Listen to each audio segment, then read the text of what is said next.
Bienveillant et passionné.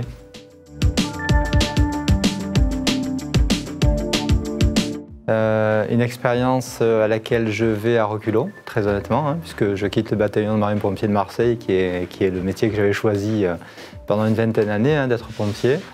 Une expérience fantastique a posteriori, parce que la construction d'un porte-avions ne se vit pas tous les jours.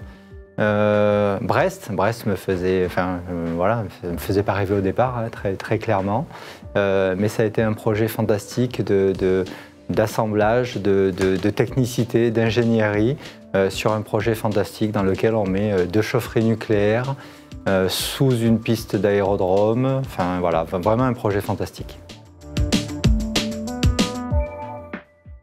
C'est pas comparable. L'objectif n'est pas le même, j'ai envie de dire. Hein. Donc, quand on est à la mer ou quand on construit un bateau de guerre, tout est orienté vers l'achèvement de la mission. Même si c'est un petit peu différent à la maison, oui, ça peut l'être aussi, mais non, c'est, je pense, une dynamique qui est totalement différente, oui. C'est il y a très longtemps, hein, c'est 96 à 98, mais la nourriture était très bonne. Vous savez qu'en fait, on dit souvent que le moral des troupes passe aussi par la nourriture, et effectivement, je pense que la nourriture est bonne, oui.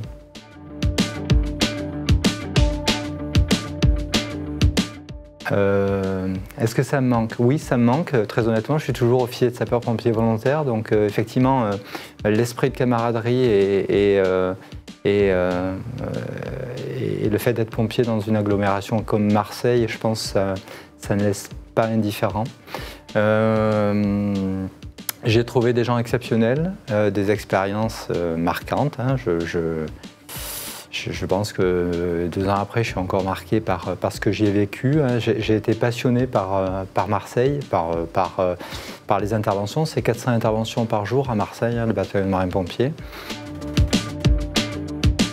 L'expérience qui m'a le plus marqué, c'est une double expérience. C'est que j'ai failli mourir 2 fois en feu de forêt en 2003 et en 2004 avec un groupe de 18 personnes.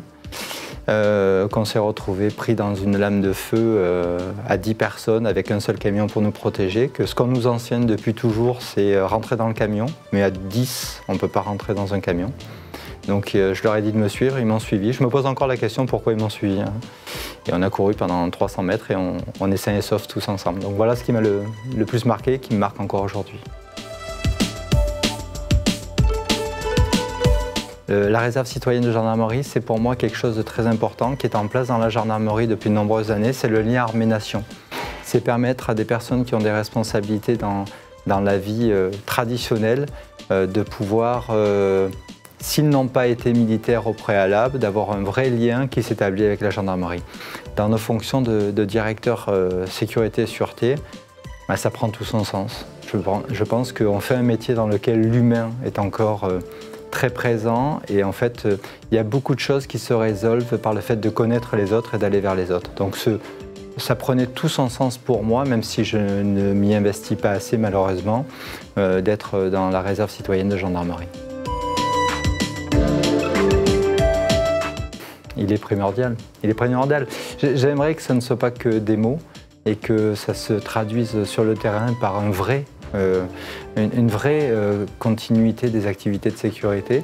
Aujourd'hui, nos métiers de directeur de la sûreté, plus que dans le directeur de la santé et de la sécurité, ne sont pas encore assez reconnus. Et on le disait tout à l'heure sur le lien armée-nation, sur la gendarmerie, en fait, il y a beaucoup de choses qui se passent parce qu'on connaît les gens que l'on a en face de nous. Et en fait, il faut aujourd'hui ancrer le rôle du directeur sûreté pour qu'il soit un personnage primordial au sein de l'entreprise, comme l'est le directeur santé-sécurité. Nadal, que je croisais quelques fois, j'ai eu la chance de le croiser. Je pense que la pugnacité qu'il développe sur les cours est à l'opposé de la gentillesse qu'est la personne. Connais-toi toi-même. Je pense que plus on va dans l'âge et plus on apprend à se connaître nos forces et nos faiblesses. Et je pense que quand on se connaît bien, eh bien on peut mieux vivre les choses.